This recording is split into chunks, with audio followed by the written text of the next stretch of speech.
नमस्कार।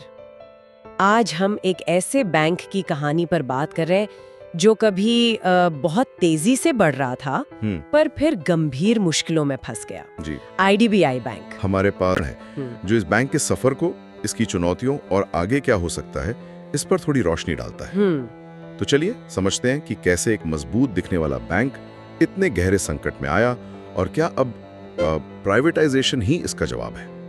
बिल्कुल, देखते हैं। शुरुआत करते हैं 2018 से। जी। वो साल जब बैंक के लगभग, आप सोचिए, 28% लोन एनपीए हो गए थे, मतलब non performing asset.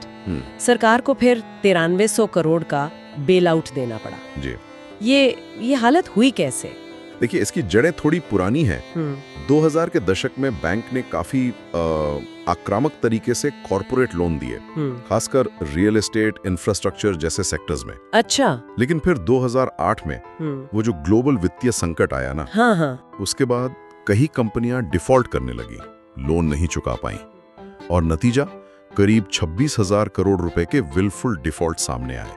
Wilful defaults मतलब जानबूझकर? हाँ, मतलब ऐसे मामले जहां शायद क्षमता थी चुकाने की पर चुकाया नहीं गया। इसमें एबीजी शिपयार्ड, जेपी ग्रुप जैसे बड़े नाम भी शामिल थे। बाप रे। और बैंक के अंदर क्या चल रहा था? कोई अंदरूनी गड़बड़? लगता तो यही है। वीडियो इशारा करता है कि रिस्क मैनेजमेंट सिस्टम शायद उतना मजबूत नहीं था। हो सकता है बड़े नामों, उनकी ब्रांड वैल्यू पर ज्यादा भरोसा कर लिया गया हो और बिना पूरी जांच के लोन दे दिए गए हों। तभी एनपीए इतना बढ़ गया। 2015 में 9.3% से सीधा 2018 में 28%। हाँ, ये बहुत बड़ा उछाल था और इसी वजह से फिर आरबीआई ने 2017 में दखल दिया। अच्छा, आरबीआई ने क्या किया? उन्होंने बैंकों से प्रॉम्प्ट करेक्टिव एक्शन यानी पीसीए फ्रेमवर्क में डाल दिया। ये आरबीआई का एक तरीका है कमजोर बैंकों पर मतलब नजर रखने और पाबंदियां लगाने का। ओके। और नियमों का पालन न करने पर, खासकर एनपीए की सही जानकारी छुपाने या देर से देने पर 3 करोड़ का जुर्माना भी लगाया। और क्या दिक्कतें थीं?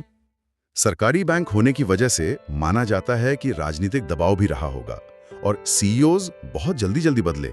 2010 से 18 के बीच सोचिए 5 सीईओज। अरे, इससे तो अस्थिरता बढ़ी होगी। बिल्कुल।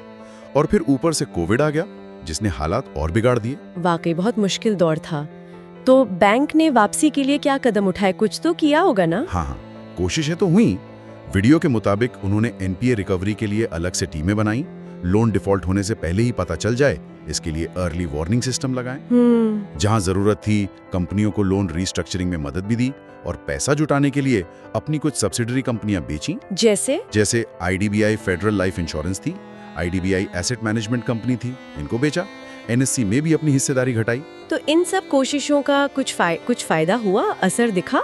हाँ, कुछ सुधार तो हुआ है। जैसे दिसंबर 2023 तक एनपीए घटकर लगभग 5% पर आ गया।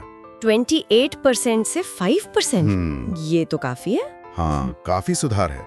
हालांकि अभी भी दूसरे कई बैंकों के मुकाबले ये ज्यादा है, लेकिन हाँ, हाल में बैंक ने प्रॉफिट में भी बढ़ोतरी दिखाई है, करीब 40% की। अच्छा। और बैड लोन्स के लिए जो पैसा अलग रखना पड़ता है यानी प्रोविजनिंग, वो भी काफी कम की है, करीब 80% तक। बैलेंस शीट भी साफ करने की कोशिश हुई है। वो कैसे? जैसे एक ओमकारा एआरसी है, एसेट रिकंस्ट्रक्शन कंपनी।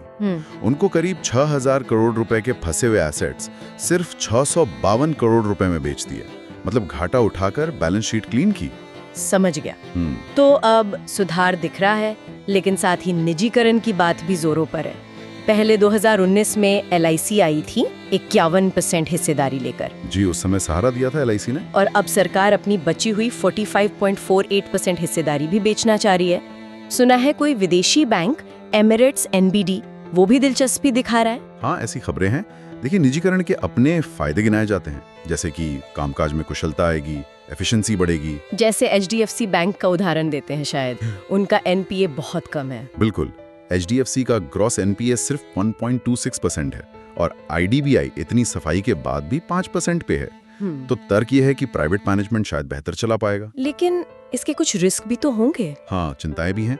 कर्मचारी यूनियनों को डर है कि नौकरियां जा सकती हैं और अगर कोई विदेशी कंपनी आती है तो फिर बैंक का कंट्रोल किसके हाथ में होगा, ये भी एक बड़ा सवाल है। यहाँ 2 उदाहरण मुझे याद आ रहे हैं।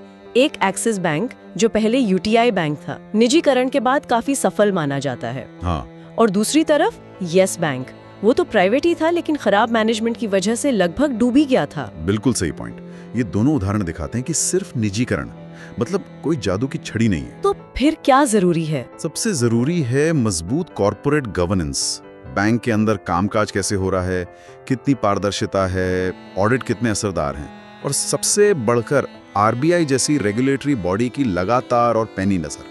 हाँ, ये तो चाहे सरकारी हो या निजी, दोनों के लिए जरूरी है। बिल्कुल। असल मुद्दा गवर्नेंस और रेगुलेशन का है, मालिकाना हक का उतना नहीं। तो कुल मिलाकर देखें, आईडीबीआई बैंक का सफर काफी उतार चढ़ाव भरा रहा है।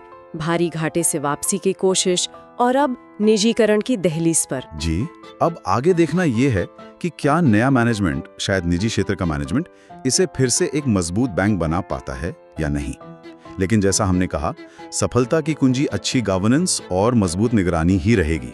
और यहीं पर एक सवाल शायद सोचने के लिए रह जाता है, क्या आईडीबीआई बैंक प्राइवेट सेक्टर की एफिशिएंसी और रेगुलेटर की निगरानी के बीच वो सही संतुलन बना पाएगा जिससे वो फिर से टॉप बैंकों में शामिल हो सके, या फिर जो पुरानी दिक्कतें थी वो किसी न किसी रूप में वापस आ जाएंगी? ये देखना दिलचस्प होगा। हाँ, ये समय ही बताएगा।